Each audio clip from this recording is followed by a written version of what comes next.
Senhores, bom dia, boa tarde, boa noite, boa madrugada para você que está nos assistindo, e a partir de agora nós vamos dar continuidade ao nosso curso de Direito Processual Civil, né? Hoje nós iremos tratar sobre litisconsórcio e intervenção de terceiros, já incluindo aí a assistência, né? Assistência que na verdade no código anterior não estava aí dentre as espécies de intervenção de terceiros. Hoje nós vamos ver diversas classificações sobre o litisconsórcio, que vai ser ativo, passivo, inicial ou incidental, né?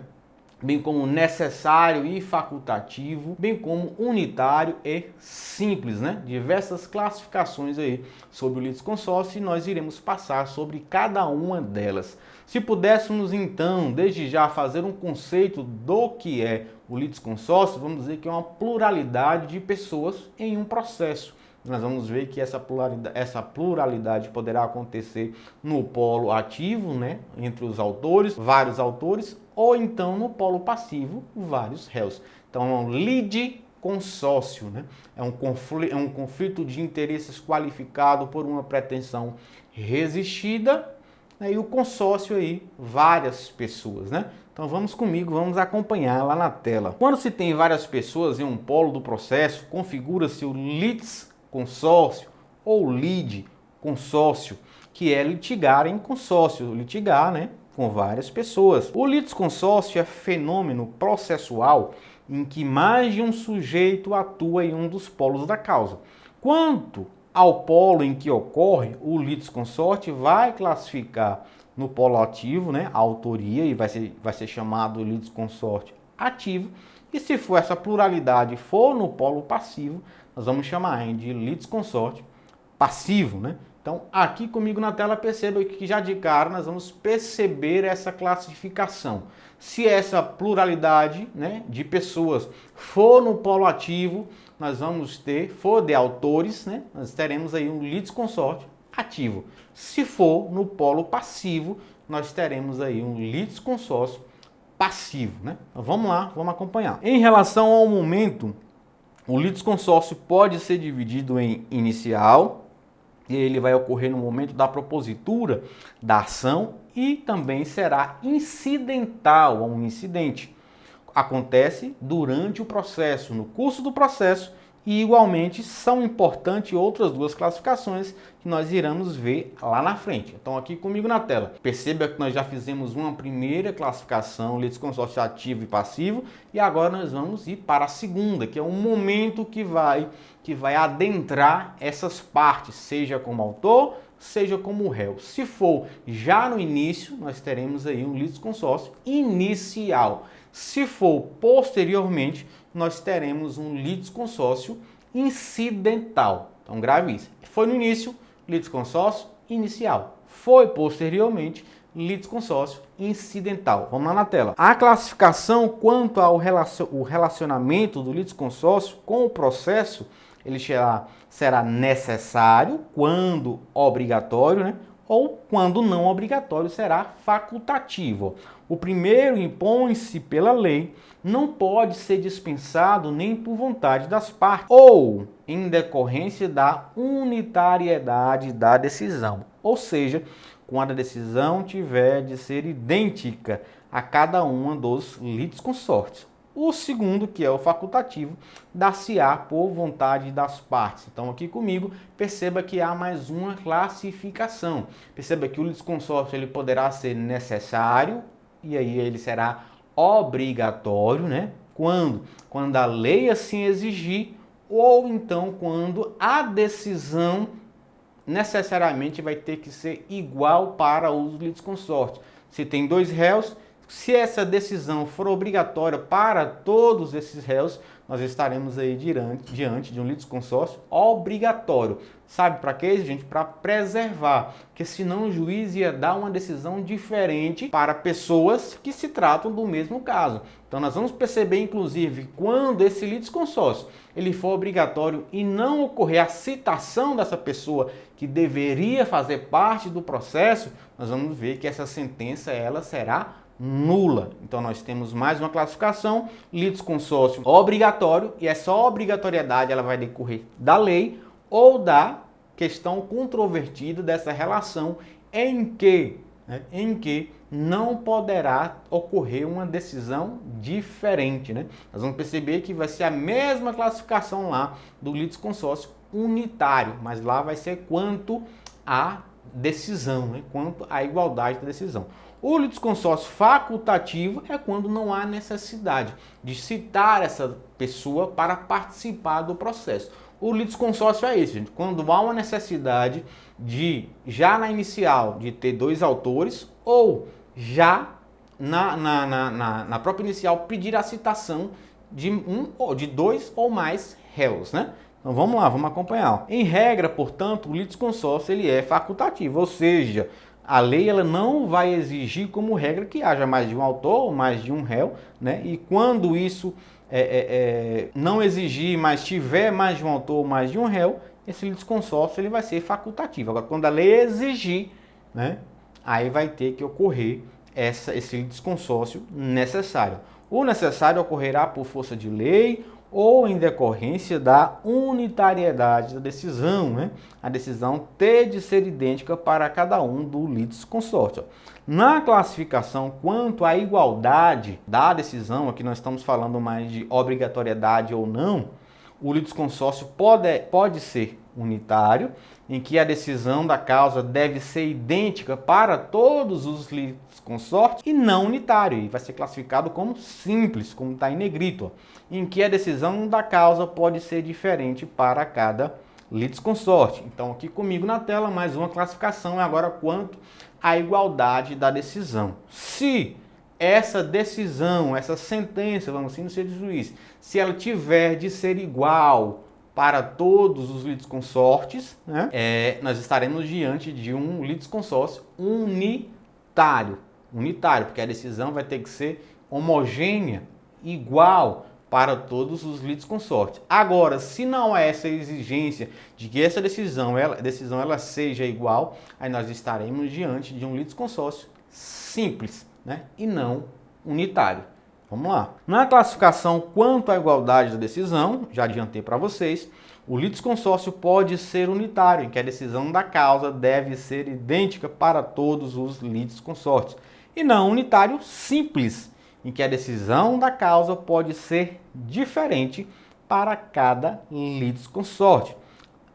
Vamos aqui na tela. O litisconsórcio necessário de 73, o litisconsórcio unitário de 73, receber o conceito que caberia, na verdade, o litisconsórcio necessário.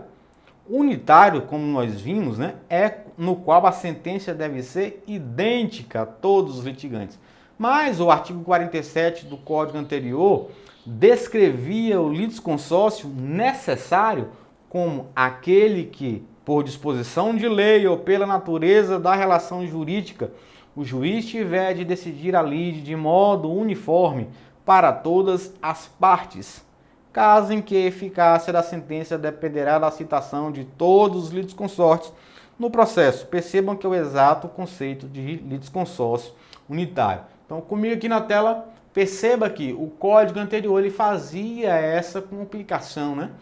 Por meio de uma tecnia, ele acabava não confundindo, mas vamos dizer que colocando junto ali a classificação de litisconsórcio necessário e obrigatório com o litisconsórcio unitário e acabava criando uma certa confusão. Mas o CPC de 2015, lá no artigo 114, nós vamos ver agora na tela, já fez essa mudança. O litisconsórcio será necessário por disposição de lei ou quando, pela natureza da relação jurídica controvertida, a eficácia da sentença depender da citação de todos que devam ser litisconsorte. E o artigo 116 vai trazer unitário, quando, pela natureza da relação jurídica, o juiz tiver de decidir o mérito de modo uniforme para todos os litisconsortes. Então, em regra, o litisconsórcio será facultativo, ou seja, não será obrigatório. Nós já vimos, né, que a necessidade ocorrerá por meio de lei ou por conta da necessidade de que a decisão seja igual para todos. Então vamos para um questionamento. Por que a lei determinaria que pode e até mesmo deve haver o litisconsórcio. Dois importantes objetivos do litisconsórcio são a economia processual e o combate à contradição no julgamento, que pode ocorrer se causas iguais ou afins são julgadas de um modo diferente. Então aqui comigo na tela perceba que o litisconsórcio vai buscar e tem como fundamento isso, né? Primeiramente, evitar aí um prejuízo, né? Um prejuízo processual, buscando a economia processual, porque já que se tratam de direitos, né, iguais, as partes estão ali relacionadas naquele negócio jurídico, está interligado, é óbvio que o juiz terá futuramente, se decidiu hoje, futuramente terá uma nova ação com aquele mesmo caso, né, e as partes envolvidas. Então, para evitar que tenha mais de um processo para tratar sobre a mesma coisa, o juiz já ali, né, a lei já vai ali exigir, quando necessário, que se reúna em um processo só todas as partes. Por isso que vai ser litisconsórcio, né, ativo, quando tiver mais de um autor, tiver que ingressar, né, ativo e necessário, tiver que ingressar com essa ação, e poderá ser também um litisconsórcio passivo, também e necessário. Essa necessidade, né, essa obrigação, nós vimos que ela vai decorrer da lei ou então quando a decisão tiver que ser homogênea, né? Vamos lá, vamos acompanhar. Isso não quer dizer que no litisconsórcio, seja necessário ou seja facultativo, a sentença deva ser idêntica para todas as pessoas, né, da mesma parte, até porque uma coisa é litisconsórcio necessário, facultativo, outra coisa nós vimos que é litisconsórcio unitário ou simples, né? Então é possível a formação do litisconsórcio tanto nos casos de pedidos serem iguais ou semelhantes, e aqui, né, o litisconsórcio unitário, ou quanto nos casos em que as causas de pedir são iguais ou semelhantes, né? Litisconsórcio simples. Exemplo de litisconsórcio necessário é o disposto no artigo 7.3. Vamos lá ver. O cônjuge necessitará, vocês vão lembrar que nós já lemos esse artigo, do consentimento do outro para propor ação que verse sobre direito real imobiliário. Lembra da outorga uxória marital? Salvo quando casado sob o regime de separação absoluta de bens. Parágrafo 1º. Ambos os cônjuges serão necessariamente citados. Então aqui é um exemplo de litisconsórcio necessário. Então, nós vimos que o litisconsórcio necessário, obrigatório, ele vai ser em decorrência da lei. Então, veja que o parágrafo 1º, ambos cônjuges serão necessariamente citados para a ação. Vamos lá no 2º. Resultante de fato que diga respeito a ambos os cônjuges ou de ato praticado por eles. Também deve haver a citação de ambos. Mais um exemplo de litisconsórcio necessário. Ao 3, fundada em dívida contraída por um dos cônjuges a bem da família. Mais um exemplo de litisconsórcio necessário. Se for ingressar com ação, nesses 3 casos que nós já falamos, terá necessariamente que pedir a citação, né, do casal, do homem e da mulher e a mulher, do homem com o homem, né, de acordo com os novos arranjos familiares, mas deverá haver a citação, pedir a citação de ambos, porque é um litisconsórcio necessário. Vamos ver lá o 4, que tenha por objeto o reconhecimento, a constituição ou a extinção de ônus sobre imóvel de um ou de ambos os cônjuges. Mais uma vez aí, né? Parágrafo 2º. Nas ações possessórias, a participação do cônjuge, do autor ou do réu somente é indispensável nas hipóteses de composse ou de ato por ambos praticado. Parágrafo 3º. Aplica-se o disposto nesse artigo à união estável comprovada nos autos. Então, perceba aqui comigo, quando nós estudamos lá, lembra de direito reivindicatório, falamos lá de ações reivindicatórias, de direito imobiliário real, tratando lá sobre o uso capião, né, vocês vão lembrar, nós falamos lá sobre justamente da necessidade de consentimento, né, da outra parte, da outorga uxória, da outorga marital. Então perceba que nesses casos específicos do artigo 73, ele vai fazer essa ressalva aí só quando casado de separação absoluta, mas sempre que esse bem que foi adquirido, que foi comprado, né, por ambos, ou então para o bem de família, nós vamos ver que para ingressar com a ação buscando, terá que ter a citação de ambos, citação do casal, né?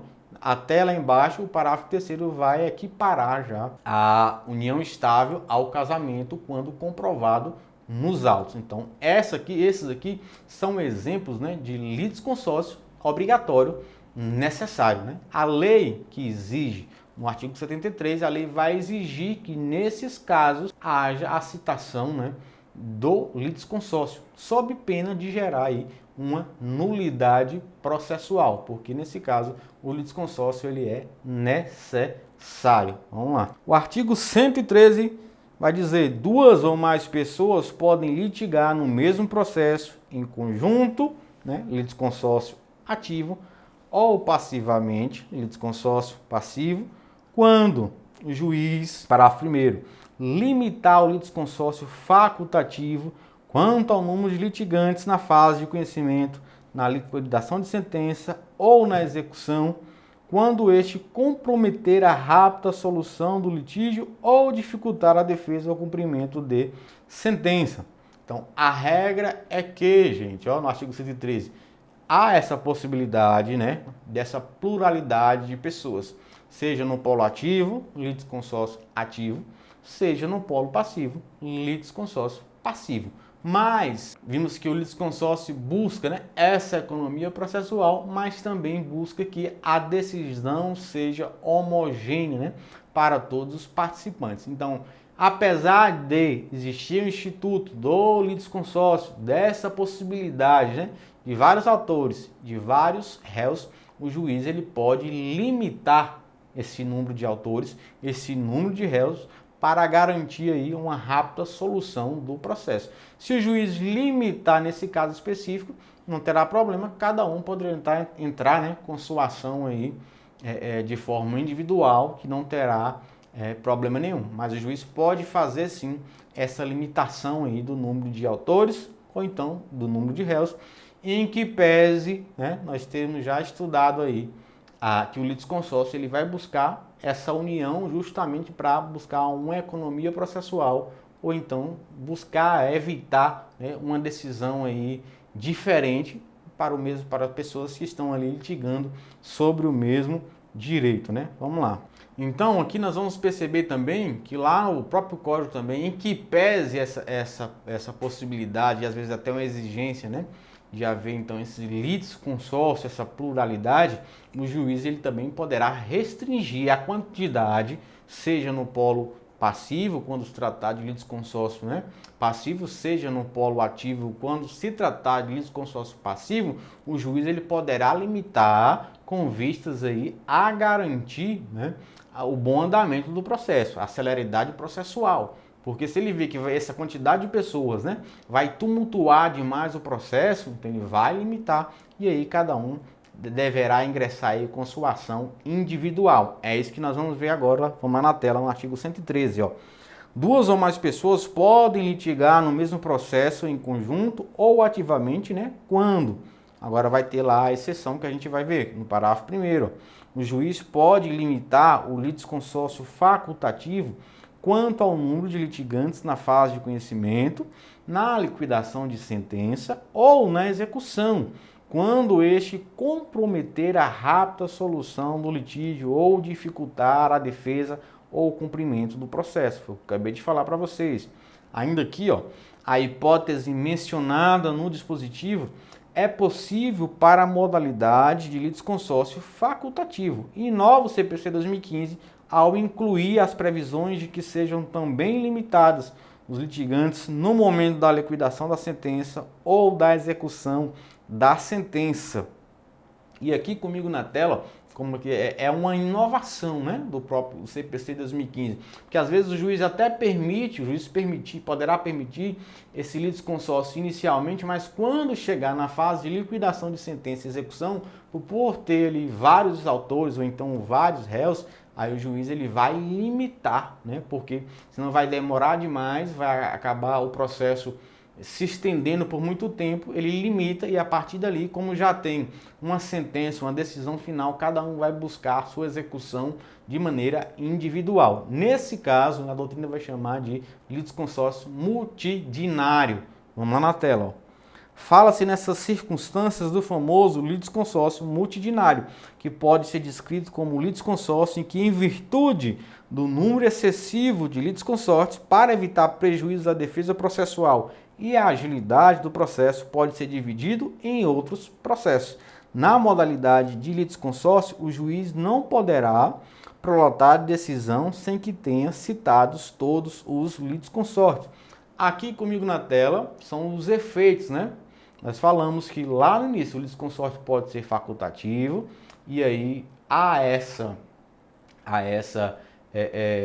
vamos dizer, essa liberdade, né, de o autor pedir a citação desse réu ou não, e aí não tem problema. Agora, quando o litisconsórcio ele for obrigatório, né, necessário, a falta dessa participação, a falta dessa citação, né, desse litisconsórcio vai trazer aí uma nulidade para o processo. Vamos lá, vamos ver. O artigo 115, ó. A sentença de mérito, quando proferida sem a integração do contraditório, será, primeiro, nula, se a decisão deveria ser uniforme em relação aos todos que deveriam ter integrado o processo, ou seja, aqui é o litisconsórcio unitário. Então, quando o litisconsórcio for unitário, nós já vimos que a decisão deve ser uniforme para todos, né? Porque todos estão na mesma situação. Então, nesse caso, a decisão será nula, né? Agora o 2, ó, ineficaz nos outros casos apenas para os que não foram citados. Então, aqui no 2, quando o litisconsórcio for facultativo, se você não pediu a citação, né, do outro réu, essa sentença ela será ineficaz para o outro réu. Ela vai continuar valendo para aquele réu que você pediu a citação, mas para o outro que você não pediu, essa sentença será ineficaz. Agora, no parágrafo único, perceba, nos casos de litisconsórcio passivo necessário, o juiz determinará ao autor que requeira a citação de todos que devam ser litisconsortes dentro do prazo que ele demarcar, sob pena de que, gente, extinção do processo. Então, aqui comigo na tela vocês vão perceber essas consequências, né? Quando for um litisconsórcio unitário e a decisão precisar de ser uniforme em relação a todos, né? E aí, quando for sem o contraditório, sem integração do contraditório, essa sentença será nula, né? E também, quando esse litisconsórcio for na modalidade facultativa, a consequência de não haver essa citação, ela só será pela ineficácia. Essa sentença não vai fazer diferença nenhuma em relação ao aquele litisconsórcio que não foi citado. Agora, quando o litisconsórcio também for necessário, né, e o passivo necessário, o juiz vai exigir que faça a citação de todos os réus.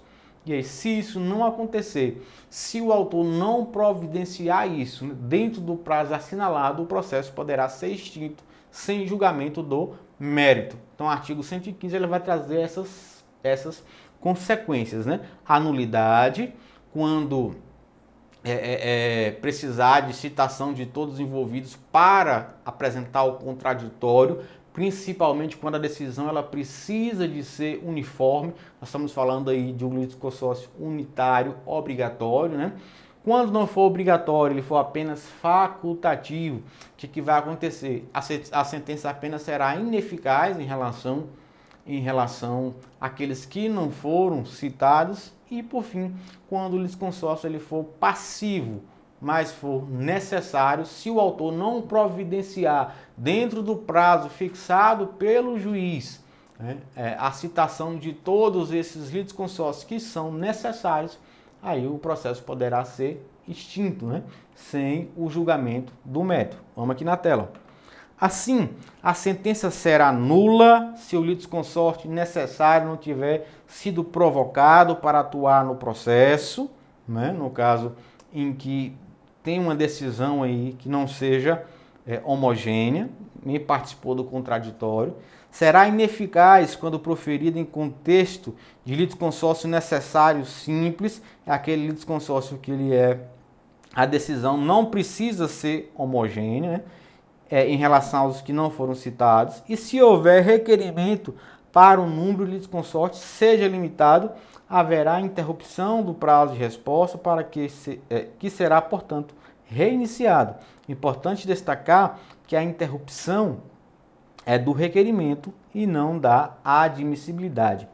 Ainda relativamente aos prazos, vale menção ao artigo 229 do CPC 2015, no qual prever a contagem dos prazos em dobro no litisconsórcio quando houver diferentes procuradores para contestar, recorrer e falar nos autos. Então, os litisconsórcios que tiveram diferentes procuradores de escritórios distintos terão prazos em dobro para todas as suas manifestações em qualquer juízo ou tribunal, independentemente de requerimento. Então, outra questão que tem aqui em relação ao litisconsórcio é essa possibilidade de alargamento de prazos. Como são vários autores, vários réus, porventura, se não estiver ali representado pelo mesmo advogado ou pelo mesmo escritório, né, de advocacia, eles terão prazo, né, dobrado, prazo em dobro, justamente para não prejudicar aí o contraditório, né? Então, quando falam em litisconsórcio,